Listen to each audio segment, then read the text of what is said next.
Bravo!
Cérémonie des dépôts de germes.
Message de Kader Arif, ministre délégué auprès du ministre de la Défense, chargé des anciens combattants.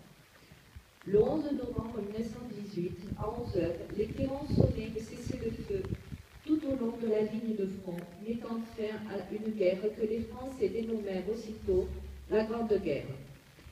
Malgré les années écoulées et les nombreux traumatismes qui ont marqué, depuis, l'ensemble du XXe siècle, la Grande Guerre occupe toujours une place bien particulière dans notre mémoire collective. Car ces 4 années auront amené des bouleversements rarement dans notre histoire. Un tournant marqué par la mort de milliers d'hommes sur le champ de bataille. Un tournant aussi dans une multitude de domaines, les relations internationales, l'économie, la vie politique et sociale, les arts même.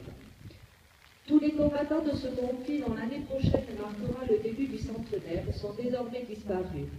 La Grande Guerre est passée de la mémoire à l'histoire.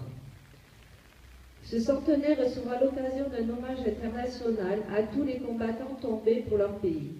Il permettra également de rassembler les belligérants d'hier, amis aujourd'hui et réunis pour porter un message de paix. La transmission à la jeunesse sera ainsi placée au centre des commémorations. Dès la fin de la Grande Guerre, la date du 11 novembre s'imposa comme le symbole d'une France qui surmonte l'épreuve. Le 11 novembre 1923, André Maginot, pour la première fois, raviva la flamme sur l'Arc de Triomphe, instituant une tradition qui perdure encore aujourd'hui et dont nous célébrons cette année le 90e anniversaire. Dans les heures sombres de notre histoire, cette date devient aussi un moment de ralliement. Le 11 novembre 1940, des lycéens et étudiants parisiens se réunirent place de l'Étoile, bravant les forces d'occupation. 3 ans plus tard, le défilé d'Oyonnax, dans l'Ain, constitua un nouveau geste de défi face à l'oppresseur. Des résistants en rang serré déposèrent devant le monument aux morts de la ville une chaîne portant ces mots. Les vainqueurs de demain à ceux de 14-18. À ces hommes et à travers eux, à tous les résistants de la France, le président de la République rend hommage à Oyonnax ce 11 novembre.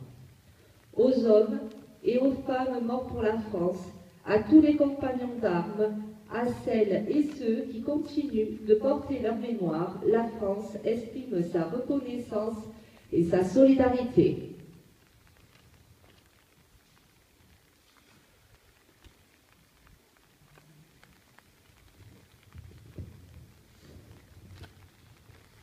Aux soldats morts pour la France, la parole de Mazorcia. Mouret Joseph. Mort pour la France. Rodier Urbain. Mort pour la France. Daudet Léon. Mort pour la France. Folcher Louis.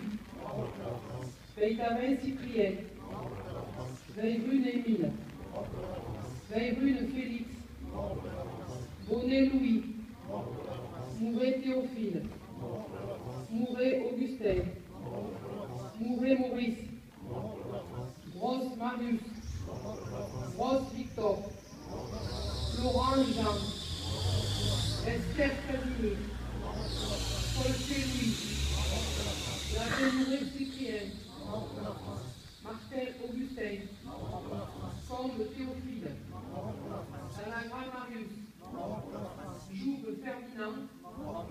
Veille Camille. Rodier Augustin.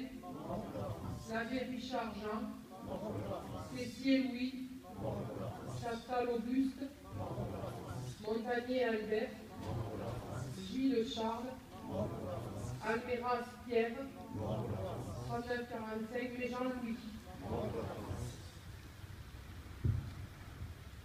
Pour le Bénin, donc, guerre de 14-18, Almeras Pierre, Ambrose Marius, Ozeda Joseph, Blain Joseph, Bonnefoy Ivan, Buisson Jean, Buisson Jean-Baptiste, Buisson Marcel, Combe Ulysse, Denis Félix, Farge Célestin, Gaillard Félix, Noué Augustin, Pétavin Augustin, Pétavin Urbain, Pigeir Théophile, Pigeir Urbain, Privat Joseph, Privat Urbain, Randon Arthur, Raymond Martin, Conversa Augustin, Rieux Cyprien, Rieux Louis, Robert Cyprien,